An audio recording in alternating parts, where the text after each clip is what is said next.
A neurociência acabou com a psicanálise?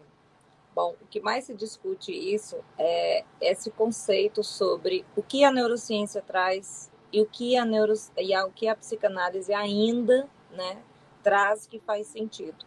Será que a neurociência ela conseguiu demonstrar que a psicanálise não tem validade, que não se aplica mais à nossa realidade?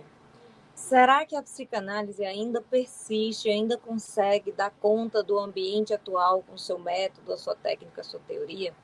No vídeo de hoje é sobre isso que nós vamos falar. Eu sou Poliane Rieger, eu sou psicóloga, psicanalista, professora e pesquisadora. E hoje nós vamos falar um pouco sobre essa grande polêmica, que inclusive é centro das discussões do nosso canal e da nossa comunidade.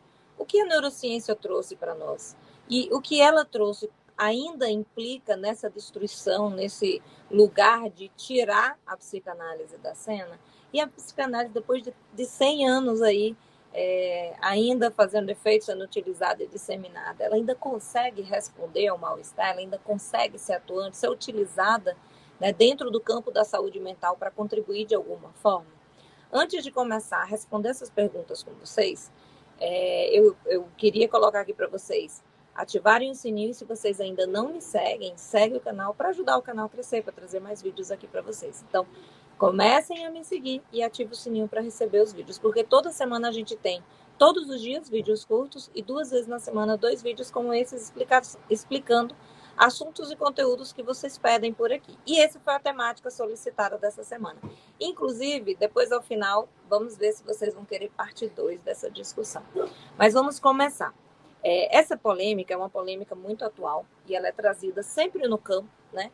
Porque a neurociência fala de uma perspectiva mais relacionada à biologia, à estrutura cerebral, inclusive eu estou com o cérebrozinho aqui para explicar para vocês, e fala sobre as descobertas que têm sido estudadas ultimamente sobre esse cérebro, né? Como ele funciona, como que a gente consegue construir uma personalidade, como a gente adoece, principalmente no foco da saúde mental.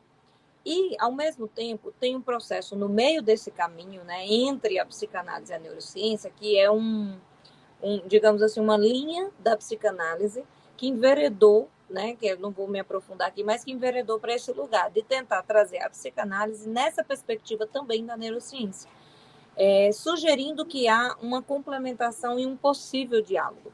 Claro que existe muita resistência ainda, principalmente da psicanálise tradicional, daquelas pessoas que precisam se sentir seguras ainda, né? Nada de mudança, e não quer ouvir, não quer falar e não quer entender qual a possibilidade desse diálogo. Mas para a gente entender como é que a gente sai dessa psicanálise de 100 anos atrás e chega até a neurociência e como elas podem conversar, eu preciso trazer alguns pontos importantes aqui para vocês. Primeira coisa, quando Freud começou a falar sobre a questão da saúde mental, ele já tentava, de alguma forma, buscando dentro do seu ambiente, né, de disciplina médica, de biologia, fisiologia, entender esse sujeito.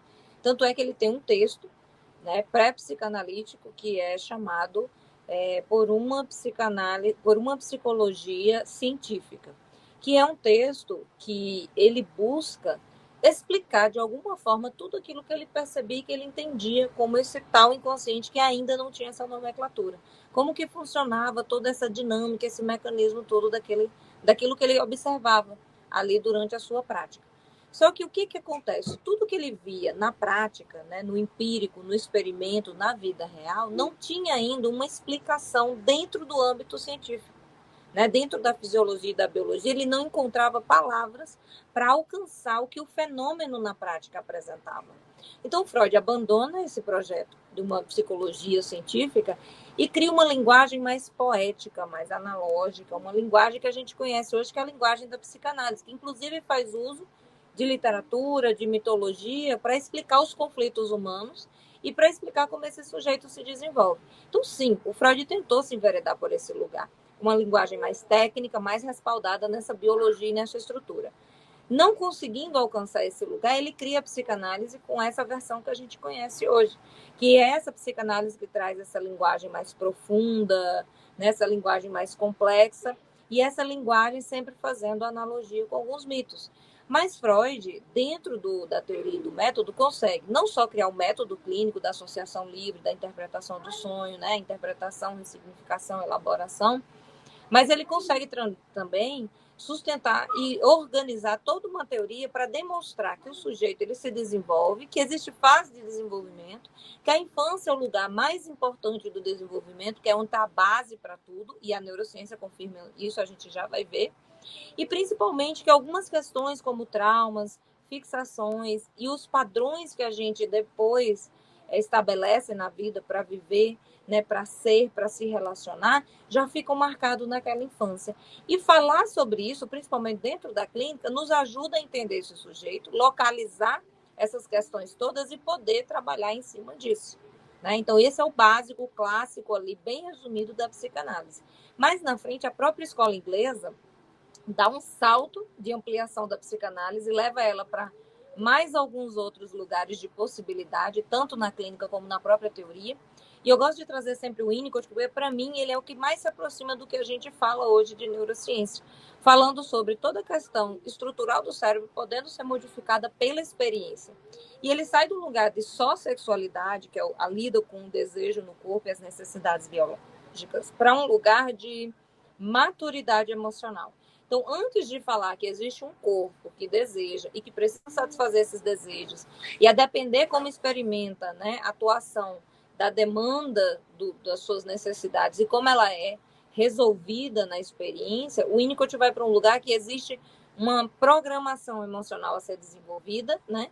E nem todo mundo alcança. E a depender de como você desenvolve isso na sua relação com o outro, com o ambiente, como esse ambiente possibilita essa experiência, você vai ter algumas marcações, algumas estruturas e um desenvolvimento específico. Isso vai de encontro, principalmente com o que a neurociência nos fala. E antes de continuar, vou pedir para vocês compartilhar esse vídeo para quem tem essa dúvida. Será que a neurociência acabou com a psicanálise?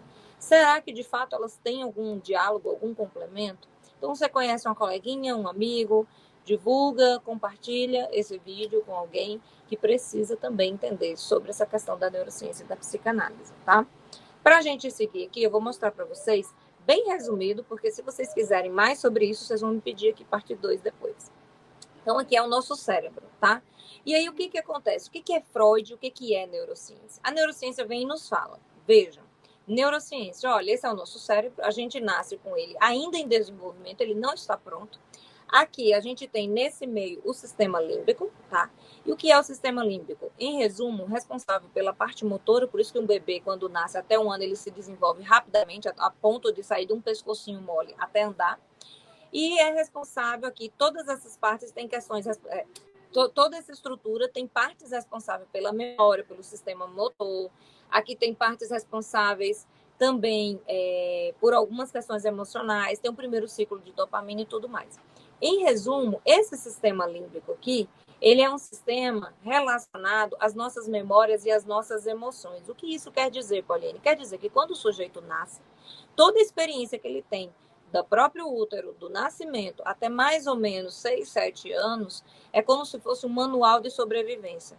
Vai mostrar para aquele corpo, para aquele cérebro, para aquela mente, como que o mundo é e como ele deve responder a esse mundo. Ou seja, se ele teve experiências boas, porque a criança ainda muito imatura, sem consciência, sem essa noção de mundo e de si mesmo, ela vai formando memória sensório-motor, a partir do que ela sente, do que ela percebe e como o corpo dela reage. Então, se ela tem muitas experiências ruins, libera muito cortisol, muita adrenalina, ela está no modo sobrevivência. O ambiente é perigoso. E a maioria das memórias dela vai ser guardando, digamos assim, esse tipo de informação. E lá na frente, quando ela tiver alguns gatilhos, alguns estímulos próximos daquilo que ela viveu, o corpo vai reagir do mesmo jeito. O padrão como se relacionou com as pessoas, com o ambiente, vai reagir daquele jeito. Assim como se for o contrário, se ela também liberou muitas substâncias que traz satisfação, vai guardar a memória assim. Então, o que eu quero dizer aqui? Que essas primeiras memórias, elas são sensório-motoras. Sentiu, ativou alguma coisa, a forma como eu reagi, associei aquele estímulo, aquela sensação, guardei a memória. Ou seja, mamãe me pegou com raiva, me colocou num balde de água fria. A minha pele, né, ela sentiu aquele frio criou um alerta dentro de mim, liberei a adrenalina, cortisol, eu já criei um alerta que a água fria é algo ruim que me causa dor e insatisfação. Se isso é recorrente, pronto, eu tenho um trauma, uma marca dizendo que água fria é algo ruim porque me causa dor, me causa angústia e insatisfação. Lá na frente, provavelmente, eu vou ser um adulto que não consegue lidar com água fria, não vou tomar banho em piscina, em mar, em rio, em nada disso. E toda vez que eu tenho essa sensação com água fria, eu entro, né, em angústia e ansiedade, tá? Só um exemplo bem básico para vocês entenderem. Ali, mais ou menos entre seus 3, 4 anos, essas minhoquinhas aqui, que é o córtex que a gente chama, que tem várias partes também, começa a se desenvolver. E ela é responsável pela parte analítica, pela parte do pensamento, raciocínio nosso. Só que ela, se aqui não for bem desenvolvido, bem regulado, aqui fica comprometido. Se não, corre tudo certo. Desenvolve primeiro aqui nossas primeiras memórias e depois o córtex também, e depois tudo começa a funcionar. Então, nós temos um todo integrado, corpo e cérebro. Existem mensagens que vão chegar através dos nossos órgãos do sentido, nosso corpo, vai mandar para o cérebro e ele vai responder. Se aquilo nos causa dor, ele vai responder liberando substância para manter a gente em luta e fuga, né? Alerta. Se aquilo nos causa um prazer, vai liberar substância que nos dá a sensação de prazer, dopamina, serotonina e por aí vai. O que isso tem a ver com psicanálise, minha gente? Tem a ver que o Freud diz inconsciente, ou seja, as nossas primeiras memórias estão marcadas em nós, e é a partir dessa forma como a gente experimentou que a gente vai projetar no mundo, viver o mundo e se relacionar conosco, com o mundo e com os outros. Então, Freud já falava isso. Quando ele fala de traumas, fixações e fases, acontece do mesmo jeito. Por quê? Porque esse corpo integrado, né, esse cérebro, o cérebro cria a mente. O que é a mente? É a subjetividade. O que é a subjetividade? É a experiência individual de cada um. Então, cada corpo, né, cada cérebro, eles trabalharam de uma forma que criou uma mente singular, subjetiva. Essa mente é você, é a narrativa do seu self, quem você é, a experiência que você teve. E aí você tem um manualzinho de sobrevivência que é automático, olha o inconsciente, ele é automático, ou seja, você sente, age, reage e depois você pensa. Você não pensa e depois reage. Então, tudo que você sentiu, viveu, que ficou marcado em você, é automatizado. Então, hoje, quando eu vejo, eu vi uma água fria, não gosto de água fria, eu fico angustiado, me dá crise de pânico, não entro em rio. Provavelmente foi uma experiência ruim lá atrás, tá? Então, a gente tem que lembrar que primeiro a gente sente, depois a gente age, depois a gente pensa. Ou seja, o nosso grande inconsciente determinando e dominando, porque aqui está a nossa grande memória de manual de sobrevivência, tá? As fases, como o Freud fala e depois o Winnicott fala. O sujeito, ele nasce imaturo e ele vai, a partir das experiências, das habilidades que vão sendo desenvolvidas, ele vai amadurecendo para a vida, para o existir. Se isso é comprometido de alguma forma, com algum trauma, com algo muito forte, muito intenso, o sujeito também tem uma fixação, uma estrutura, uma cristalização. O que é isso? É um modo de existir que foi possível diante de alguma experiência dolorosa. O border, a gente tem isso. Um ambiente muito invasivo, muito ansioso, muito violento às vezes. E aí o sujeito fica aqui no sistema límbico, compromete o desenvolvimento do córtex, que é o sujeito que não alcança o pensamento, que não alcança a representação mental, que não alcança a simbolização. Esse sujeito só vive a emoção bruta, é puro límbico. Ou seja, ele só sabe sentir e atuar. Mais do que isso, ele não consegue. E por isso a dificuldade de elaborar e interpretar no consultório. Então, Freud falava, o Winnicott já falava, e esse diálogo tem muito ainda para acontecer. Eu vou parando por aqui, mas se vocês têm interesse de entender melhor como que isso funciona, como que isso é possível, como que a psicanálise se relaciona, além de recomendar a vocês o meu curso sobre neurociência e psicanálise na clínica, para que vocês possam entender, que é um curso com 4 módulos, que eu vou deixar o link aqui para vocês, eu vou pedir para vocês, se vocês têm interesse, de comentar aqui no vídeo que vocês querem parte 2, tá?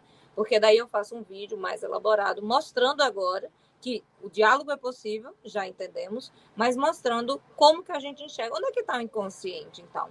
O que é id, ego, superego na neurociência? Como que ela diz? O que ela fala disso? Como os transtornos acontecem, o trauma acontece? Então, quer a parte 2 desse vídeo? Comenta aqui parte 2 que eu faço para vocês, tá? Quer entender um pouco mais? Sou psicanalista, estou começando, sou estudante? Clica aqui no link e adquira já o nosso curso, para vocês entenderem como que isso funciona de A a Z. São 5 módulos de mais ou menos 45, 50 minutos explicando para vocês toda a parte histórica, toda a parte prática e demonstrando para vocês todo esse diálogo, essa conversa aqui. Vejo vocês no próximo vídeo. Beijo, até lá. Não esqueçam de curtir esse vídeo para a gente aumentar aí a dimensão do nosso canal.